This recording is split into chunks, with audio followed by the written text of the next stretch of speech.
सुरू असेल. Happy mother's day. हा येणारा महिवार प्रत्येक आईला सुखाचा, आनंदाचा व आरोग्याचा जावो. लवकरच आपण मदर्स डे सेलिब्रेट करणार आहोत.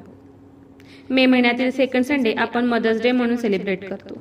खूप उत्साहात, आनंदात संपूर्ण जगात मदर्स डे सेलिब्रेट केला जातो. इपिसिकरास पत्र याचा 6वा अध्याय 1ल्या वचनात आपण पाहतो की देवाचं वचन सांगतं, मुलांनो, प्रभूमध्ये तुम्ही आपल्या आईबापाच्या आज्ञेत राहा, कारण हे योग्य आहे. हालेलुया. देवाची इच्छा काय आहे, देवाचं वचन काय सांगते? आपण आपल्या आईवडिलांच्या आज्ञेत राहणं खूप गरजेचं आहे आणि देवाच्या दृष्टीने तेच योग्य आहे, बरोबर आहे. आणि देवाच्या दृष्टीने जे योग्य ते जर आपण करू तर नक्कीच देव आपल्याला त्याचा आशीर्वाद दिल्याशिवाय सोडणार नाही. स्वतः येशू सुद्धा आपल्या आईवडिलांच्या आज्ञेत राहत होता. लूका शुभवर्तमान याचा 2रा अध्याय 51व्या वचनात आपण पाहतो की मग तो म्हणजे कोण, येशू, मग तो त्यांच्या बरोबर खाली नासरेतात गेला व त्यांच्या आज्ञेत राहिला. हालेलुया. स्वतः येशू सुद्धा आपल्या आईवडिलांच्या आज्ञेत राहत असत. आपण प्रत्येकाने सुद्धा आपल्या आईवडिलांची आज्ञा पाळली पाहिजे, त्यांच्या आज्ञेत राहिलं पाहिजे आणि त्यांच्यावर खरोखर प्रेम केलं पाहिजे. आपण सहजच म्हणतो की आज मदर्स डे आहे, पण मला वाटतं की आईचा दिवस सेलिब्रेट करण्यासाठी एकच दिवस पुरेसा नाही. एकच दिवस आपण आपल्या आईचा दिवस का सेलिब्रेट करायचा? किती त्रास, किती वेदना सहन करून त्या वेदनेला अंत आहे का? तशा वेदना सहन करून तिने आपल्याला जन्म दिलेला असतो. आपल्या छोट्या मोठ्या प्रत्येक गोष्टीवर तिची नजर असते. जन्मलेल्या दिवसापासून ते डोक्यावर अक्षदा पडेपर्यंत आणि त्याच्या पुढेही तिची काळजी आपल्या बाबत काही कमी होत नाही. खरंच तिच्यासारखं प्रेम, तिच्यासारखी माया ह्या जगात आपल्यावर कुणीही करू शकत नाही. ती आपल्या बाबतीत तिचं सर्व कर्तव्य पार पाडते. पण तुम्ही आज खरंच विचार करा की तुम्ही तुमचं कर्तव्य किती पार पाडत आहात. तुम्ही तिला मान देता का? तुम्ही तिला रिस्पेक्ट देता का? तुम्ही तिचा आदर करता का? आपण लहान असताना आपले छोटे मोठे सर्व हट्ट तिने पुरवले आहेत. तुम्ही आता विचार करा की तुम्ही तिची काळजी करता का? तिच्या काय मागण्या आहेत हे जाणून घेण्याचा प्रयत्न तुम्ही कधी केला आहे का?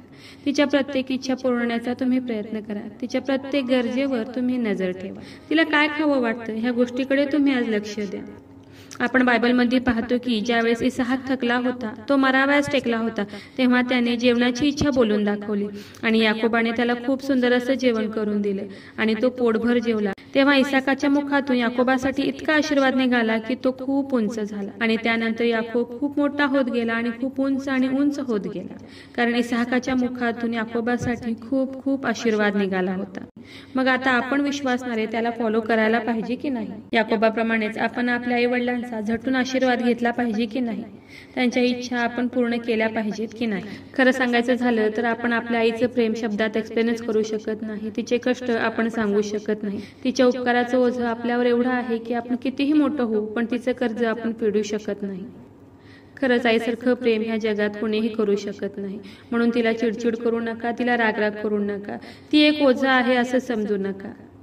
ती आता काय करते, ती बसून तरी असते असं कधीही म्हणू नका, कारण आपण लहान असताना तिने आपल्यासाठी खूप कष्ट केलं आहे. तिचं ते प्रेम आपण कधीही एक्सप्लेन करू शकत नाही.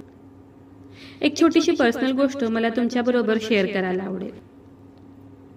माझ्या मम्मीला मंथली काही मेडिसिन लागतात, पण ज्या दिवशी माझा भैया माझ्या मम्मीला त्या मेडिसिन, त्या टॅबलेट्स आणून देतो, त्या मेडिसिन संपायच्या 2 दिवस आधीचा अलार्म तो त्याच्या मोबाईलमध्ये लावून ठेवतो आणि त्या मेडिसिन संपायला, त्या टॅबलेट संपायला आणखी 2 दिवस आहेत आणि तोपर्यंतच तो पुढच्या महिन्याच्या टॅबलेट्स मम्मीच्या मेडिसिनच्या बॉक्समध्ये आणून ठेवतो. ज्यावेळेस त्याच्या मोबाईलमध्ये अलार्म असतो त्यावेळेस त्याला लक्षात येते की अरे, मम्मीच्या 2 दिवसाच्या गोळ्या आता बाकी आहेत आणि आपण आता त्या गोळ्या आणून द्यायला पाहिजे, त्या मेडिसिन आपण आणून द्यायला पाहिजे. आणि त्यावेळेस तो त्या मेडिसिन आणून तिच्या बॉक्समध्ये ठेवतो आणि ज्यावेळेस मम्मी मेडिसिनचा बॉक्स ओपन करून बघते त्यावेळेस तिला नवीन मेडिसिन त्याच्यामध्ये दिसतात आणि त्यावेळेस ती खरंच खूप खुश होते. ती म्हणते की आणखी मी त्याला सांगितले पण नाही, मी त्याला मागितले पण नाही, त्याआधीच त्याने माझ्या मेडिसिन आणून ठेवल्या, म्हणून तिला खूप आनंद होतो. आणि हे दरवेळेच आहे. तिच्या मेडिसिन संपायच्या आधी, त्या टॅबलेट संपायच्या 2 दिवस आधीच तो तिच्या मेडिसिन आणून ठेवतो आणि ते सर्व गोष्टी पाहून माझी मम्मा खूप खुश होते. वेळ थोडी आहे आणि वेळ आहे तोपर्यंतच आपण दुसऱ्या कोणत्याही गोष्टीकडे लक्ष न देता आपल्या आईवडिलांची काळजी घेतली पाहिजे. त्यांच्यावर खूप खूप प्रेम केलं पाहिजे. त्यांना एखाद्या लहान बाळासारखं तुम्ही प्रेम करा. त्यांच्या प्रत्येक गरजा पुरवण्याचा तुम्ही आज प्रयत्न करा. आज तुम्ही फायनान्शियली फायनान्शियली ब्लेस असाल, काही मिळवत असाल, तर त्या पैशाचा थोडाफार उपयोग तुम्ही तुमच्या आई वडिलांसाठी करा, त्यांना खुश करण्यासाठी करा. त्यांना काय पाहिजे याच्यासाठी तुम्ही तुमच्या पैशाचा आज उपयोग करा. आणि विश्वास ठेवा की ज्यावेळेस ती तुमच्यावर खुश असेल, आनंदी असेल, त्यावेळी जगातील प्रत्येक सुख तुमचं आहे आणि तुम्हाला कोणत्याही चांगल्या गोष्टीची वाण पडणार नाही. कारण आई वडिलांच्या आशीर्वादामध्ये खूप शक्ती असते. म्हणून तिच्याकडे लक्ष द्या, तिला मान द्या, तिला रिस्पेक्ट द्या, तिच्यावर खूप खूप प्रेम करा. तिने तिचं कर्तव्य आता पार पाडलं आहे, तर आता वेळ आहे तुमची. तर चला, देवाच्या वचनावर विश्वास ठेवूया, त्याच्या ह्या वचनाला क्लेम करूया. नक्कीच ह्या वचनाद्वारे देव तुम्हाला खूप खूप आशीर्वादित करो. खूप जणांना देवाच्या ह्या जिवंत वचनाची गरज आहे. खूप जणांपर्यंत तुम्ही देवाचं हे जिवंत वचन शेअर करा. देव तुम्हाला खूप खूप आशीर्वादित करो. प्रत्येक आईला हा येणारा मायवार सुखाचा, आनंदाचा व आरोग्याचा जाओ, हीच परमेश्वराच्या चरणी प्रार्थना करते. Shall we play? हालेलुया. स्तुतीस पात्र, स्तुतीस योग्य देवा, धन्यवाद देते. हात उंच करून तुझी स्तुती, तुझं गौरव करते ईश्वराचे. सुंदर अशा दिवसासाठी मी मनापासून तुझे आभार मानते ईश्वराचे. सुंदर असं वचन, सुंदर असं प्रॉमिस प्रभू ईश्वपा, तू आज आम्हाला दिले उपकार मानते प्रभू ईश्वर. हो ईश्वराजा, तुझं वचन सांगते की प्रभू मध्ये तुम्ही तुमच्या आई वडिलांच्या आज्ञेत राहा, कारण हे योग्य आहे. खरंच देव बाप्पा, खूप सुंदर असं प्रॉमिस देव बाप्पा, तू आज आम्हाला दिले उपकार मानते प्रभू ईश्वपा. जेवढ्याने तुझं हे वचन ऐकले प्रभू ईश्वपा, त्या प्रत्येकाला आशीर्वादित कर प्रभू ईश्वपा.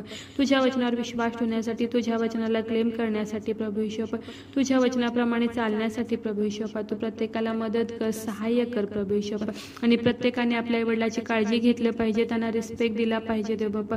अशी बुद्धी तू आज आम्हा प्रत्येकाला दे प्रभू ईश्वपा. हो देव बाप्पा, खरंच खूप सुंदर असं प्रॉमिस देव बाप्पा, तू आज आम्हाला दिले उपकार मानते प्रभू ईश्वपा. हो ईश्वराच्या आग्रहाची विनंती करत आहे प्रभू ईश्वपा. जेवढ्या आपल्या रिक्वेस्ट आलेत खूप विश्वास आणि तुझ्या हातात देते. प्रत्येकाची प्रत्येक गरज नासुरी येशू तुझ्या नावात तू आज पूर्ण कर. आग्रहाची विनंती करत आहे प्रभू ईश्वपा. जेवढे लोक त्रासात आहेत, संकटात आहेत, हॉस्पिटलमध्ये आजारी आहेत, ऍडमिट आहेत प्रभू ईश्वपा, ज्यांची सर्जरी झाली आहे प्रभू ईश्वपा, ज्यांचे रिपोर्ट्स येणार आहेत प्रभू ईश्वपा, जे कोमात आहेत प्रभू ईश्वपा, त्या प्रत्येकासाठी आग्रहाची विनंती करत आहे. तुझं स्वर्गीय सामर्थ्य तू त्यांच्याकडे पाठवून दे प्रभू ईश्वपा आणि तू त्यांना स्पर्श कर आणि बरं कर प्रभू ईश्वपा. माझा विश्वास आहे ईश्वराजा, तू माझी प्रार्थना ऐकलेली. आय प्रे in the name of Jesus. Amen.